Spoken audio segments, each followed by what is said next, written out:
The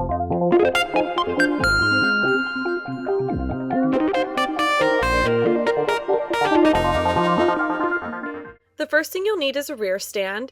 This one's made by Pitbull. I picked this up for under $200. A lot of people ask me if this is a necessary tool, and to that I say yes. If you plan on working on your bike in the future, you'll want one of these. You can find one possibly on Craigslist. Like I said, you'll use it all the time once you have it. Next is your new chain kit. Look to your bike's specs to find out what size you need. It should come with the new master link, some lube, and O-rings that you'll need. This is an Arcade Cell chain breaker, press fit, and rivet toolkit. You can pick one of these up online for about $140. It has everything you'll need to break and replace your chain. So you definitely want one of these. You can't do it without it. You need various ratchets and wrenches according to your bike specs. I used a torque wrench to adjust my axle nut. It's not necessary, but it is definitely helpful getting to the right tension. So once your bike's up on the rear stand, the first thing you'll need to do is to remove the chain guard if you have one. Mine just requires a Phillips head screwdriver, real easy to take on and off. As you'll see, my old chain is rusted and kinked and way too loose. Really unsafe to be riding, so it's high time I change it out. You'll need to break the old chain. You want to locate the master link. On mine, I couldn't find it, but what you want to do is place the tool over one of the pins, screw it in with your finger until you get it nice and tight.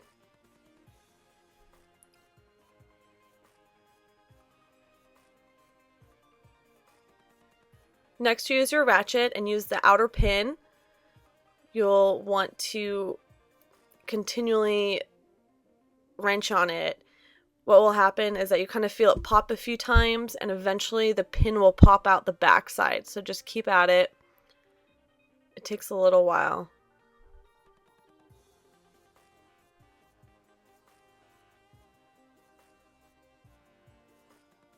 So as you'll see, the pin finally came out, and now you've broken your chain. So you can remove the tool, and your chain will fall apart. You're going to use your old chain to connect your new chain. So grab your new chain and locate a tip that will fit into the old chain.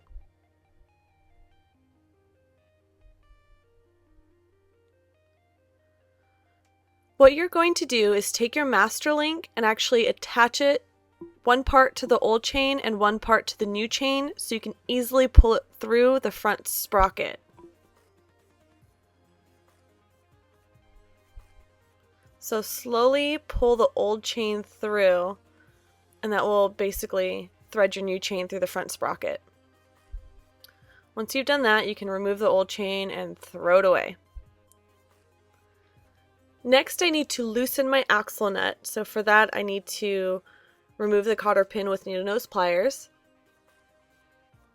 And like I said, we're loosening it, not removing it. You want to loosen it enough so that you can spin it with your fingers. So I'm just using my ratchet to do that.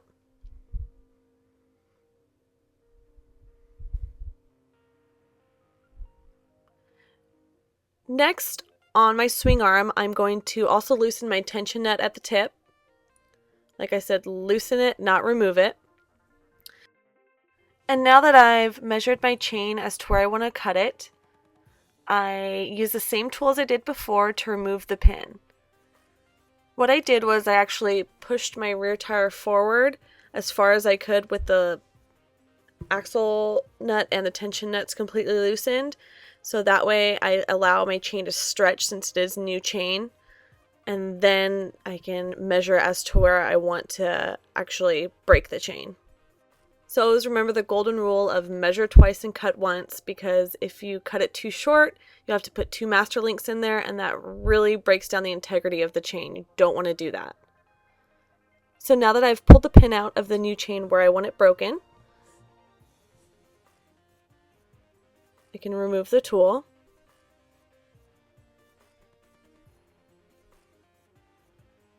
And still removing the tool. And you can pull off the extra slack that you cut off. Need to remove the O-rings from where you cut off the chain. I just use needle nose pliers to pull them out.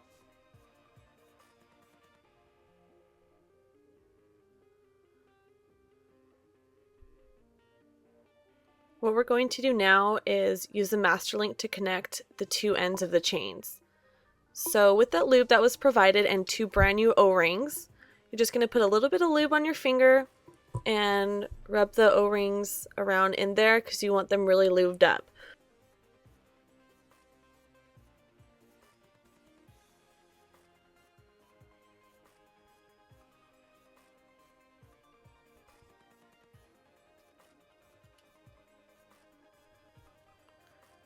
You're going to take that O-ring and put it on the master link that has the two pins sticking out. Each pin needs an O-ring, so make sure you lube them both up. The reason it's so important to lube the parts is because we don't spray the chain afterwards with any type of chain lube, so all the parts you put on here need to be properly lubed up. So use that grease that they provide you with and put all over that thing.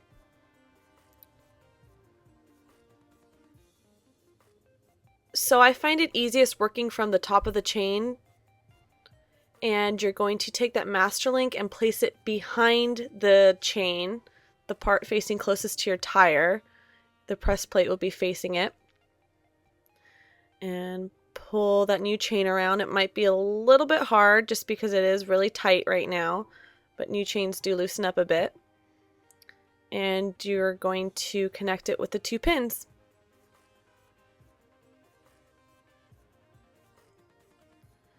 Next, you're going to take those O-rings again. You should have at least 4 in your kit. That's the minimum necessary. Lube those up and place them on the pieces of the pin that are sticking through. You're going to take your press plate. Real importantly, mine says Japan on it, and I have that facing outwards and upright. So that's why, to me, it's easiest working from the top of the chain. You can lube that piece up and place it over those two O-rings and the pin sticking out that you just put on. Basically, what we're doing next is sandwiching those pieces together.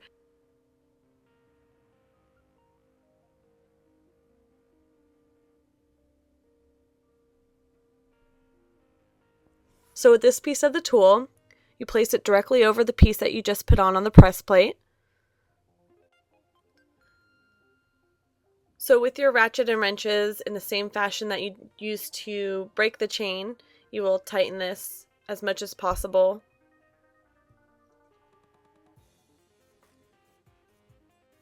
I find it easiest to do this and position the tool properly while it's on the sprocket, but when it actually comes down to fully tightening it, you don't want to do it on the sprocket so you have enough room for it to actually sandwich itself together. So you want to do this till basically as tight as you can possibly get it to go. And once you feel like that's as far as you can go, you can remove the tool.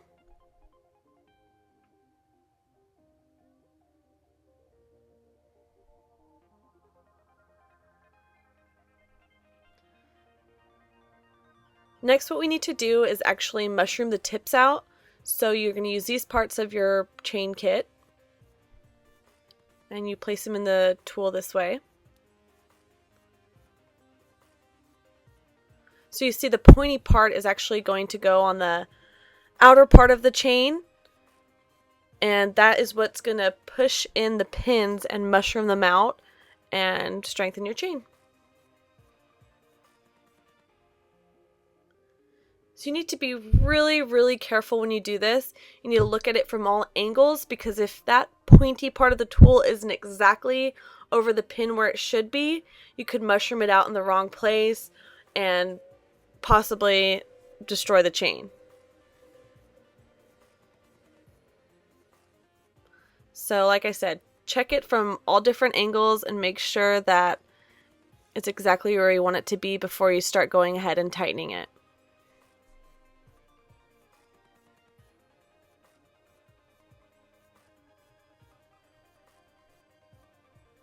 So you'll need to do this to both pins.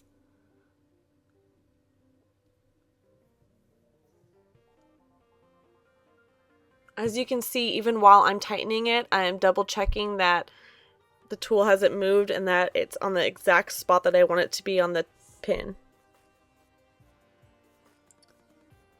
So now that I've done it to both pins, I just want to visually inspect that it looks like it's mushroomed out and that it's aligned with the rest of the chain. If not, you'll have to go back with your tool and continue mushrooming out the tip until it aligns with all the other pins in the chain. You can feel and you can look closely and you'll be able to see if it's aligned or not. Make sure it looks just like all the other ones. So once you've done that to both of them, you can remove the tool.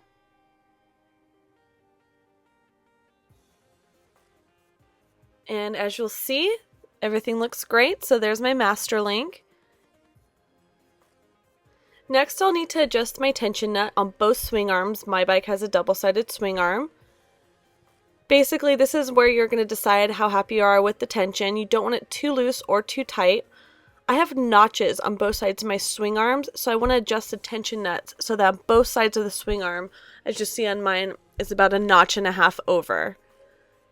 See, my right side's also about 2.5 notches over. Next, I use my torque wrench with the specs provided by the manufacturer to torque down my axle nut. The torque wrench I'm using actually makes a clicking sound when it's at the right tension.